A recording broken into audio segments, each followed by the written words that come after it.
안녕하세요. 저는 기획을 하는 박지선입니다.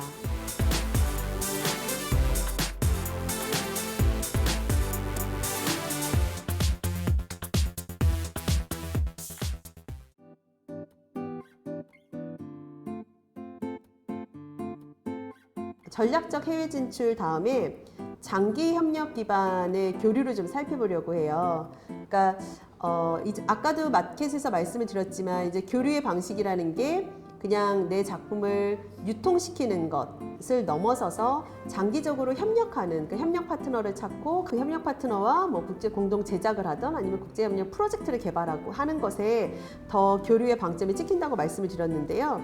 장기 협력 기반 교류에서 가장 대표적으로 말씀을 드릴 수 있는 게 바로 국제 공동 제작이라고 말씀드릴 수 있을 것 같아요. 국제 공동 제작은 제가 오늘은 공연을 기반으로 좀 말씀을 드리겠지만 사실 여러분 아시겠지만 드라마도 국제 공동 제작을 많이 하고 있죠.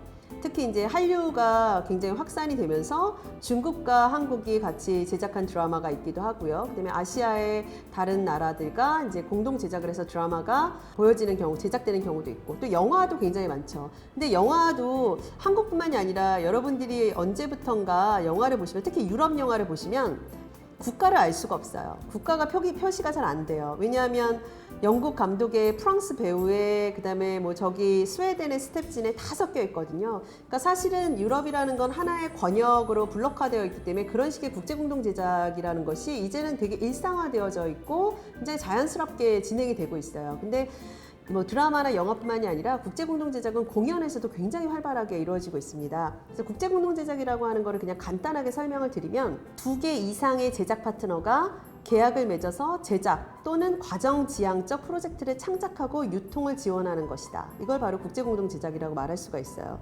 그러면 왜 이런 장기 협력 기반 교류, 특히 국제 공동 제작이라고 하는 것이 지금 국제 교류에 있어서 굉장히 중요한 유형으로 최근에 굉장히 활발하게 진행이 되고 있을까요? 국제 공동 제작의 배경을 좀 살펴보면 뭐 여러 가지 이유가 있을 것 같아요. 뭐 공연 분야로 설명을 드린다라고 하면 국제 공연예술 축제 또는 많은 극장들이 이제 프리젠팅 하는 거, 이제 다 만들어진 작품 프리젠팅 하는 것 말고 이제 뭔가 우리도 같이 함께 이 동시대의 주제에 맞는 아니면 우리 지역에 맞는 어떤 작품들을 같이 제작해보자 라고 하는 제작에 대한 요구들이 이제 점점 높아지고 있죠. 국제교류 전문가들이 많아지고 있다라고 하는 것도 주요한 배경으로 볼 수가 있는데요. 국제교류 전문가들의 이동성이 많아지면서 이동성이 많아지면 당연히 협력이 많아질 수밖에 없죠. 그래서 이제 그거에 따라서 이제 국제공동 제작이 활성화되는 것도 있고요. 또 하나는 국내 시장, 그러니까 국내 시장의 제한 및 자원의 축소에 따라서 해외 협력이 이제 필요한 그런 상황이 있는 거죠. 예를 들어 경제적으로 지원들이 좀 삭감이 되면 이제 어떤 거를 제작하는데 예산이 부족하게 되면 더 많은 파트너를 찾아야지만 어느 정도 규모가 되는 작품을 제작할 수 있기 때문에 그런 어떤 자원을, 그러니까 내가 갖고 있는 자원만 갖고 부족하다. 그러면 우리가 서로가 가지고 있는 자원들을 좀 공동으로 활용을 하면서 뭔가 제대로 된 작품을 제작을 해보자라고 하는 그런 배경도 있는 거죠. 그리고 마지막으로 또 이런 글로벌화에 따른 예술가들의 타문화, 다른 문화에 대한 궁금증, 그리고 새로운 예술적 교류에 대한 요구가 점점 높아지고 있기 때문에 이런 국제 공동 제작은 뭐 이전뿐만 아니라 앞으로도 계속해서 활발하게 진행이 되리라 생각이 되고 있습니다. 근데 이 국제공동 제작이 제가 아까 장기 협력 기반 교류라고 했잖아요. 사실 국제공동 제작이라는 게 어느 날 갑자기 딱 만나서 자 우리 한번 뭘 같이 만들어 보자 이런다고 해서 되는 게 아닌 것 같아요. 저희가 간혹 국제공동 제작을 많이 한 프로듀서들끼리 국제공동 제작이 마치 결혼과 같다라는 얘기를 많이 해요. 그래서 첫눈에 반해서 잘 살 수도 있지만 사실 첫눈에 잘못 반해서 살다 보면 우리가 쉽게 헤어지거나 굉장히 안 좋은 그런 과정들을 좀 겪을 수가 있습니다. 그래서 국제공동 제작이라고 하는 것은 보통 최소 2년에서 3년 이상의 기간을 갖고 보통 진행을 합니다. 그래서 처음에는 이제 파트너를 찾고 리서치를 하고 그다음에 워크숍의 과정을 거쳐서 우리가 이제 어떤 작품들을 제작을 할 것인가라고 하는 이제 과정을 거쳐가게 되는 거죠. 그리고 이 국제공동 제작을 하는 데 있어서의 이 파트너의 방식도 굉장히 다양합니다. 예술가와 예술가가 국제공동 제작을 하는 경우도 있고요. 예술가와 축제가 하는 경우도 있고요. 그 다음에 주체가 뭐 공연장과 공연장이 되는 경우도 있고 아니면 공연장과 예술가가 되는 경우도 있고 그래서 사실 국제 공동 제작의 이 파트너의 주체 관계는 굉장히 다양하게 이제 구성이 될 수 있습니다. 뭐 예를 들어서 극장 3군데와 축제 2곳과 그다음에 뭐 예술가 단체 뭐 이렇게 갈 수도 있는 거죠. 그래서 국제 공동 제작의 이런 방법론은 굉장히 다양하다라는 거를 좀 말씀을 드리고요. 국제 공동 제작이라고 하는 것도 우리가 예술적 관점, 또 창작적 관점, 그리고 시장 유통적 관점에서 볼 수가 있어요. 그러면 국제 공동 제작을 했을 때 과연 무슨 이점이 있느냐라고 하는 거를 이제 잠깐 살펴보면 자원들을 우리가 다 같이 공유하기 때문에 복합 작품 또는 약간 대형 작품을 제작할 수 있는 가능성이 있다라고 하는 것도 이점이라고 할 수 있고요. 그리고 가장 중요한 것은 바로 아까 시장 유통적 관점에서 창작 초기부터 유통 창구를 개발할 수 있다라고 하는 거죠.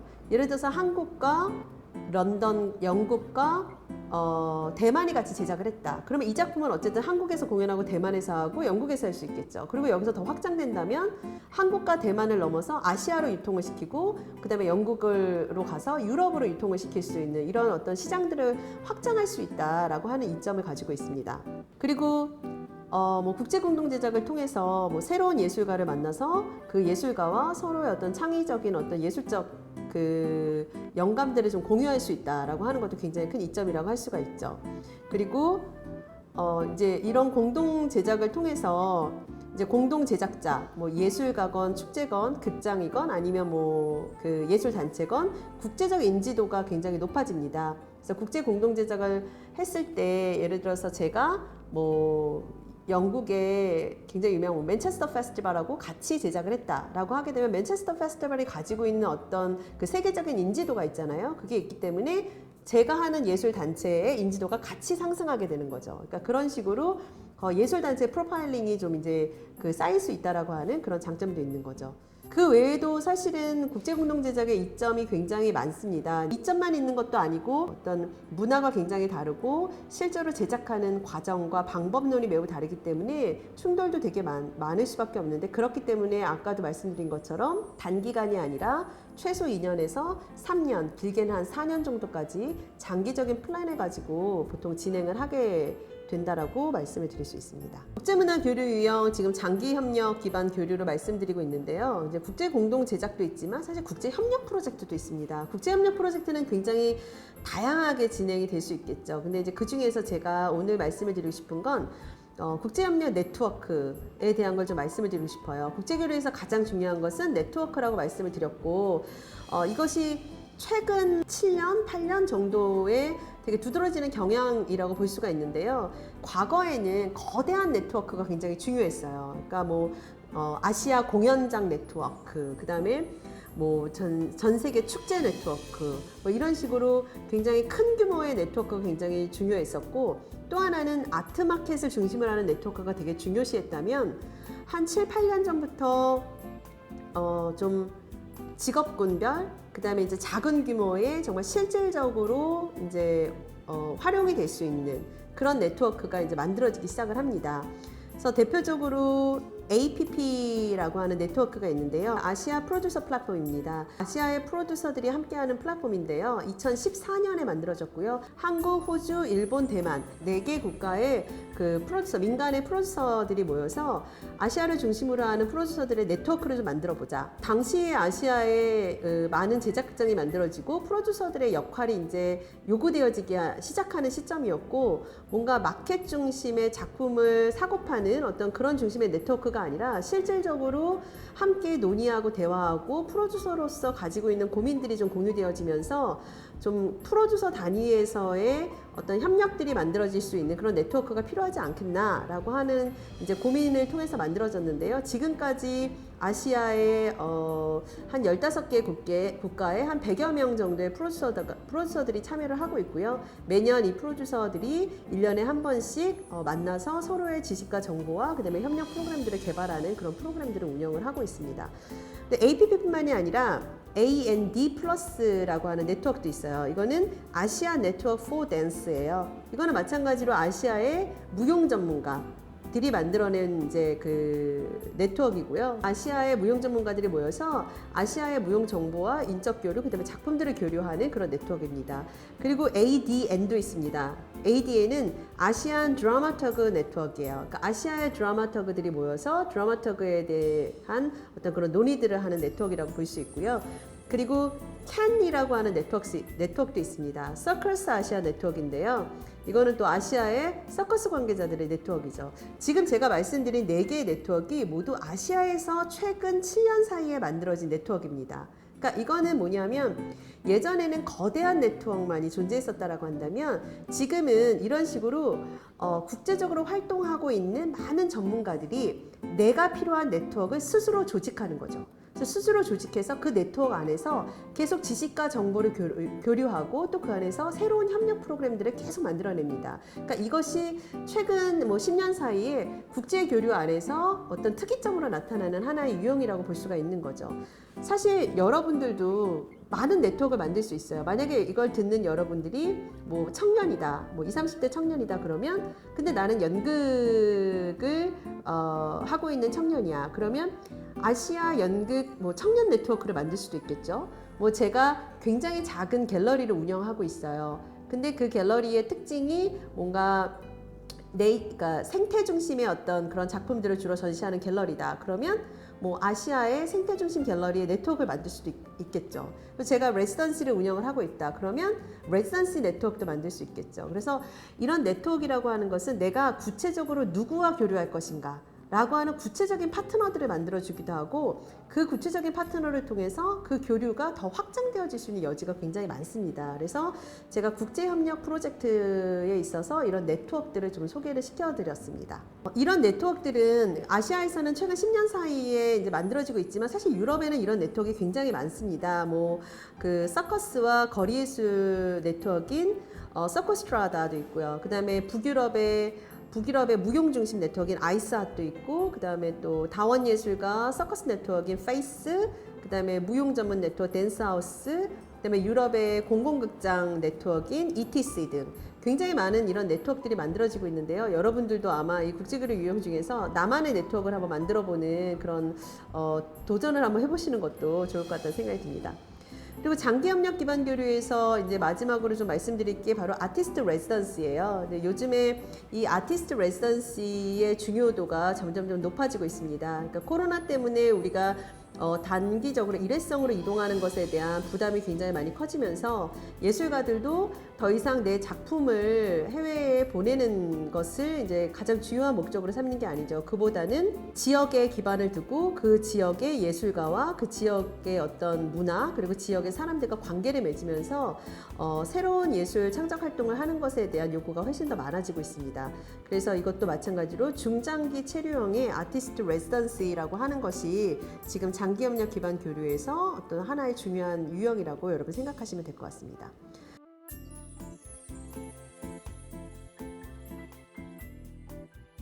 마지막으로 국제문화 교류 유형의 이제 문화산업적 교류를 얘기를 좀 드리려고 합니다. 여러분들은 이제 라이센스라고 하면 이해하시기 좀 편하실 것 같은데요.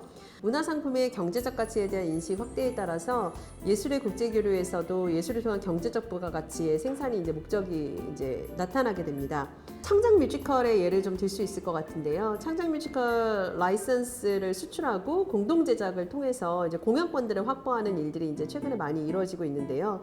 뭐 창작 뮤지컬 보신 분은 계시겠지만 마타하리, 웃는 남자 뭐 이런 작품들은 이제 일본으로 수출이 됐고 그다음에 창작 뮤지컬 랭보와 같은 작품도 중국과 협업을 해서 중국에서 굉장한 인기를 끌고 있다고 합니다. 그래서 사실 모든 분야가 다 이런 문화산업적 교류의 라이센스의 방식을 다 취하기는 쉽지는 않습니다. 이제 지금은 이제 좀 이런 공연예술 분야에서는 이제 창작 뮤지컬이 이 라이센스를 지금 선도하면서 이제 시작하고 있다라고 볼 수가 있을 것 같습니다.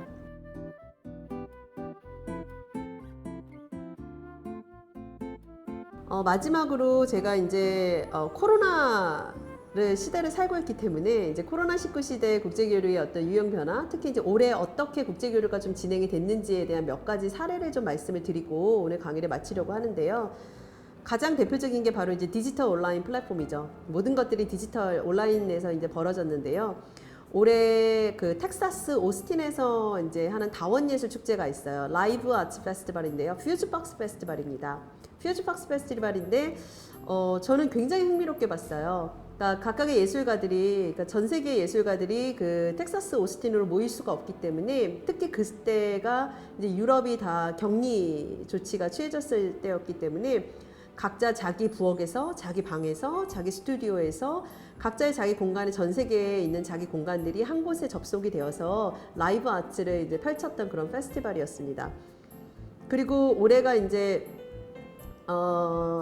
한국과 러시아 교류의 해잖아요. 그래서 러시아 모스크바 국제도서전의 주빈국이 한국이었습니다. 당연히 이제 러시아에 가지는 못했죠. 이제 가지는 못했지만 별도로 온라인 플랫폼을 제작을 해서 한국에서 컨텐츠를 제작해서 그곳에 러시아에 이제 보내는 그런 작업들을 했었습니다. 아트마켓에 대해서 말씀을 드리면, 서울 아트마켓 팜스가 10월에 이제 온라인으로 진행이 됐고요. 그리고 이제 11월에 진행이 되는 시나르도 마찬가지로 온라인으로 진행이 되고 있습니다.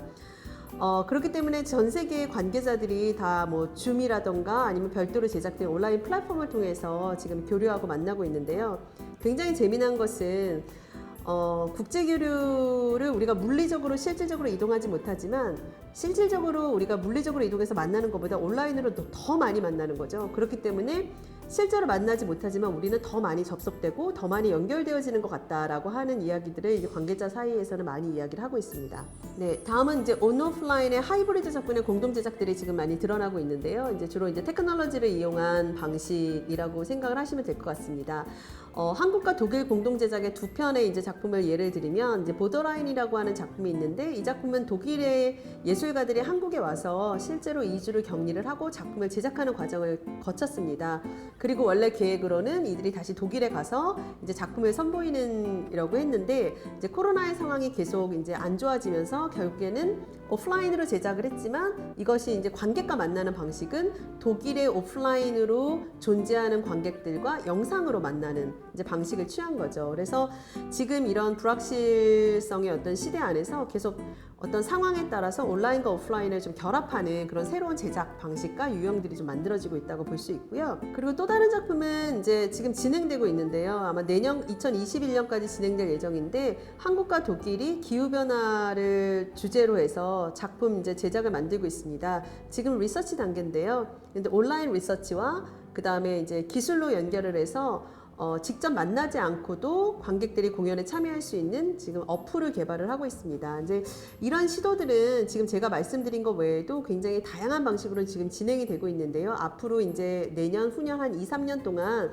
이런 식의 온라인과 오프라인의 하이브리드 접근의 국제 공동 제작 방식들이 굉장히 다양하게 나오지 않을까 생각이 듭니다. 그리고 세 번째로 환경을 고민하는 그린 모빌리티와 딥 모빌리티 관련해서 이제 레지던시, 그러니까 장기 체류, 예술가가 한 지역에 단기적으로 머무는 것이 아니라 좀 중장기 체류하면서 이제 머무는 레지던시를 말씀을 드릴 수 있고요. 그 다음에 또 하나는 예술가는 이동하지 않고 작품만 이동하는 방식에 대한 어떤 방법들도 이제 지금 시도가 되고 있습니다. 예를 들어서 프랑스의 유명한 안무가인 제롬 벨을 많이 아실 텐데요. 제롬 벨은 사실은 이 코로나가 터지기 이전부터 환경을 생각하면서 더 이상 장거리 비행기를 타는 일은 하지 않겠다라고 이제 결정을 내리면서 본인 작품을 원거리에 있는 관객과 어떻게 만날 것인가 이제 고민을 해서 지금 실제로 제롬 벨은 프랑스에 있지만 대만과 한국에서 그의 작품들을 공연을 하고 있습니다. 그러니까 방법은 현지화입니다. 그러니까 라이센스와는 좀 다른 방식인데요. 그 현지에 본인과 관계가 있는 현지의 예술가, 그 다음에 현지의 관계자들과 전문가들과 협력을 해서 본인 작품들을 이 현지에 맞도록 같이 다시 재창작하는 거죠. 그러니까 물론 이 창작 과정에 제롬 벨은 온라인으로 참여를 하고, 실제로 모든 이 작품의 창작 과정은 이 현지에 있는 지역에 있는 예술가들이 그 진행을 하게 됩니다. 그러니까 이런 방식으로 지금 이제 코로나 시대 국제교류의 유형은 지금까지 제가 말씀드렸던 유형들과 더불어서 새로운 방법들을 계속해서 만들어 나가고 있습니다. 그리고 국제교류의 유형이라는 것은 사실 정해져 있는 것이 아니라 아마 시대에 따라서 또 요구에 따라서 계속해서 변화되고 거기서 여러 가지 가지치기의 방식들이 나올 것 같은데요. 여러분들도 이 유형들이 지금 이런 유형들이 있구나라고 하는 것을 좀 보시고요. 내가 지금 당장 처음부터 시작할 수 있는 것은 무엇일까라고 하는 걸 좀 고민하시고 뭐 정보의 탐색부터 시작하실 수도 있고 아니면 내가 국제공동제작에 한번 도전해 보겠다라고 하는 생각이 있다라고 하면 사실 아까 제가 말씀드린 것처럼 장기 플랜이 필요한 거거든요. 그래서 한 2년, 3년, 5년 정도의 장기 계획을 가지고 어디서부터 어떻게 시작하면 좋을지를 고민해 보시면 좋을 것 같습니다.